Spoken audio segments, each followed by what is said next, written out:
Hello and welcome back to WoW Alpha. If you followed the channel a little bit, then you will know that yesterday we had some issues with the availability of the WoW Alpha server, so I couldn't continue my hardcore leveling series. I hope to remedy that today at 5 p.m. Central European Summer Time. I'm going to be streaming on Kick. I will be streaming the leveling process. The reason I'm streaming on Kick is because Twitch doesn't allow private servers and I don't want to get my Twitch account banned. So yeah, anyways, back on topic, we are going to be exploring Ironforge a little bit. I know I showed a bit of Ironforge already in my The Death of Life Service Games video. However, yeah, I just thought I would show some more. As you can see, this guy has a fishing rod stuck through his gun, which is kind of funny, so I decided to include that. Other than that, we're going to be looking at the Hall of Arms now, and in the end of our Death of Life service video, we found a black box that's dropped by Sericotl, the rare elite vulture level 55 in Badlands that still exists in the 1.12 version, by the way. And upon killing him, he dropped an item that started a quest, and that quest directs us here. But first, we'll check out the warrior skills. For example, we see Punishing Blow here, which is the same as Mocking Blow, only you can only use it from behind. So that's kind of interesting. Maybe there was some kind of threat rotation going on with that. The warrior also has the kick spell, which is later on at the rogue. Also, there is a shield bash, so you have two interrupts. I guess kick became pummel later on. And quite interestingly enough, if you are a warrior, then you would learn your weapon skills at the warrior trainer. You can see here crossbows for 2 skill points. The skill point is the same currency that you use to learn professions. So all skills, including professions, were governed by that. As we see here up there, there are some gears turning that I don't think made it into the live version. I don't really like their textures, and I guess the developers didn't like them too much either, so that's probably why they don't have them. Here we see some cables hanging from the wall. It might be hard to make out upon all the black stuff around it, but those are supposed to be cables, I think. So we drop down here where the siege engines are stored. I'm not sure about those gates. They might be in the actual version also. As we turn in the black box quest, I was quite interested to see if we get an interesting little quest text maybe upon turning it in, but no, it doesn't have to say anything about it. Interestingly enough, I went sleuthing a little bit around Wowhead, and that quest made it into the live version of the game. It was disabled in 1.4, and people complained that it didn't have a quest text there. Also, if you were a horde, you could also get that quest, and you would turn it in at Shimmering Flats. However, you wouldn't get any reward for it. So here we see a little bit more of the inner ring of Ironforge. Ironforge was split into 2 rings, and I'm just exploring, and this happens. So I was quite surprised to see that happen. We just dropped down to what looks to be an early version of the Deep Run Tram or Tinkertown. The assets here are being reused in No More Raygun in 1.12, that much is for sure. I think this would be where you get the first punch card before you enter the dungeon. Obviously it's not one-to-one replica, but a bunch of those assets was reused. I had no idea what to make of this. I've never seen this before. I haven't explored the alpha too much yet, only a little bit. So yeah, stuff like that is expected to happen. Here we see an engineering trainer and an engineering supply guy. Also, you will see the old gnome model in its full glory in a little bit as I run around confusedly trying to make sense of what just happened. I fell through the floor and I landed here. So yeah, I really wasn't expecting that. The fireworks vendor that you'd find in the actual Tinkertown on the live version is already here. I should have bought a firework and seen if it works actually, if it has an effect. Sadly, I didn't. Maybe I will do that next time around, as I am really confused if this is a full version of the Deep Run Tram or where those 2 pathways are going to lead to. So yeah, we're going to see over here there's an alchemy trainer. She is also in the live version up in Tinkertown, and this is the female gnome model. It looks a bit cursed. So gnomes really weren't getting any love in the alpha version, as you can imagine. That's her twin brother using the same, twin sister, apologies, using the same model. And she also sells the free action potion that you can get in Tinkertown on the live version. So those gates, no idea where they're supposed to lead. And I'm talking to the engineering trainer again just to see which recipes he already has. Apparently the gnomish cloaking device was a thing. It would grant you invisibility for 10 seconds. The mechanical dragonling that he's selling was tuned down in the 0.7 or 0.8 version. You can look that up on Wowpedia or WowWiki. They have the patch changes for the alpha and beta versions, and apparently the mechanical dragonling was pretty strong. So I tried to jump up on this brazier, but it doesn't work. So I try to go up on the platform, and with the increased speed of the GM commands, we actually managed to get here as we follow this long tunnel to nowhere, probably. Now would probably be as good a time as any to let you know that I would really appreciate you liking and subscribing if you enjoy the video, and if you're still watching at this point. We're 5 minutes in, so you must, like WoW Alpha or random YouTube videos popping up on your feed. So I would love if you show your appreciation for that. As I zoom out here, just trying to make sense of where we are under the map a little bit. And I can't really say with any definitive answer.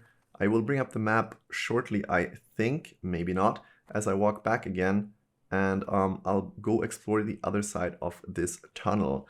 I cut this video together quite randomly, actually. I went exploring some other parts of the map as well, which is going to be coming up in future exploration videos. If you're interested to know, there is an early version of Azshara Crater, the battleground that was planned to be in Azshara. There are 2 entrances, or well, what would have been entrances in Azshara at the Forlorn Ridge, one for Horde, one for Alliance, which would have led to Azshara Crater, and I'm going to show that in the next video probably. But if you're interested, there are probably some other videos on YouTube already exploring that. Regarding Azshara Crater, it seems to be a prototype version of what would later become Alterac Valley. There's a keep, there's watchtowers, there's different objectives, and actually it looks a little bit like a Warcraft 3 map even. There's a neutral goblin observatory also on that map, so yeah, I'm quite curious to know what was up with that as I teleport back to Ironforge to see what's going on in the rest of the map. Actually, no, I go to Normoregan because I figured if the Tinkertown is in-game, maybe Normoregan is too, but it's closed off. And here you see the old leper gnome models. I'm going to be showing it off a little bit more here. Yeah, they look even more cursed than the actual gnomes, so not much love for those guys. Fun fact about Normoregan, I was watching designer Dave, one of the original designers of WoW Classic, talk on his stream, and he said that Chris Metzen, I think the lead designer, or one of the lead designers anyways, he absolutely hated gnomes, and that's why Normoregan is called Normoregan, because it stands for Gnome are gone. Gnomes are gone. So yeah, they really didn't get much love. They even wanted to exclude them from being a playable race, but they made it in the game, luckily for me, because I really love gnomes. They're one of my favorite races. So we go back to Ironforge here and explore a little bit more. This is once again the inner ring. Now, people have complained in the alpha and maybe even the beta, I'm not sure how far it made it in, about the layout of Ironforge, but I must say, once you get used to it, this is almost better, because if you play Ironforge in 1.12, like if you run around Ironforge on 1.12, then you will notice that you can only run around the outer ring, and there are only 3 ways to get to the forge, maybe 4, and that makes, for a lot of runways, or like for a lot of running distance, because you have to run all the way around to get to the center, and here there are more approaches to the center, and you can just run around the inner circle, which obviously makes for a little bit less distance. This is the cavern, I think it's called, I forgot, it's like where the rogues and the warlocks are, and this guy has an interesting little flavor text why he's not training you, because your darkness quotient is not sufficient enough. So a very gnomey thing to say. Once again, showing off the gnome model here. This guy looks even sadder than the others, to be quite honest with you. And now we're checking out the lock-picking trainer. So that's kind of interesting. I think the lock-picking trainer doesn't exist anymore. I think you just learn it from the normal rogue trainer and then skill it up. Or actually you have a quest for it and then you skill it up manually. So this guy, Garrick Bonegrip, he is obviously part of the Twilight's Hammer, and he's not very, very coy about it, to be honest. If you read his quest text, then it becomes quite obvious. I included this because actually you can see here the Skull of Impending Doom is already in the game, and you get it just by bringing Yagin's Digest to Thelarin the Lost in Badlands. However, I didn't bother completing this quest because most items that have a question mark, you can't actually equip them. So even though it's in the game and it has a use effect, you probably can't use it yet. Also checking out which other quests he has.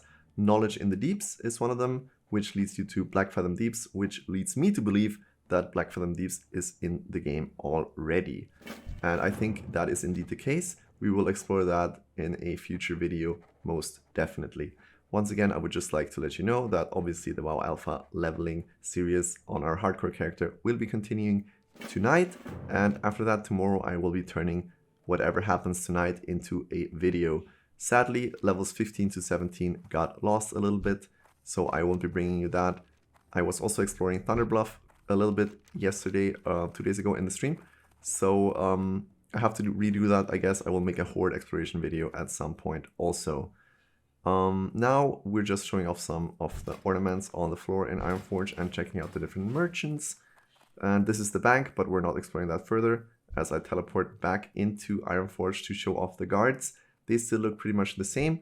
There don't seem to be any female guards, so there's only this one model. As I show off the, by accident actually, I find the burning animation, which, you know, I mean, there's no argument. It looks much better than in the live version. However, it's also a no-brainer why they removed it, because if you have 40 people in Molten Core on a 2004 PC, then it would probably lag as all hell, as back then I couldn't even play 40-man raids on my PC. So if you have these fire effects in the game, then yeah, I guess raid would be pretty much impossible. This is the Explorers League. We're just checking out which quests are in the game here. Mythology of the Titans for the Scarlet Monastery Library. And interestingly enough, Scarlet Monastery in this version is just one large dungeon. That's pretty much all together. There are no different wings. So it would have been one huge dungeon crawl, and it would have been pretty cool to see actually. I mean, these days still people often do all three, or at least 3 of the 4 wings combined. Graveyard is a little bit lower level, so yeah. Also showing off this guy because he is apparently a placeholder and his texture is supposed to be a warrior / explorer. Whatever that means, that's for the designers to figure out, I suppose. And here we find another interesting find, a cartography trainer and a cartography supplier. That is also the survival trainer that didn't make it into the game. Cartography, no idea what that was supposed to do. It was a planned profession in the alpha, same with survival. We don't quite know what that was gonna be. And her, the Far Mountain lady, this one, she actually makes an appearance as a trade goods vendor or general goods vendor in Alterac Valley. I googled her name and she has been added to the game with a little bit of a different look in Alterac Valley. So that's a fun fact that I thought I would include for you. And I used /teleport Tinker just out of interest if there was like a Tinkertown in the game, and that brought us here, which is above Tinkertown, obviously.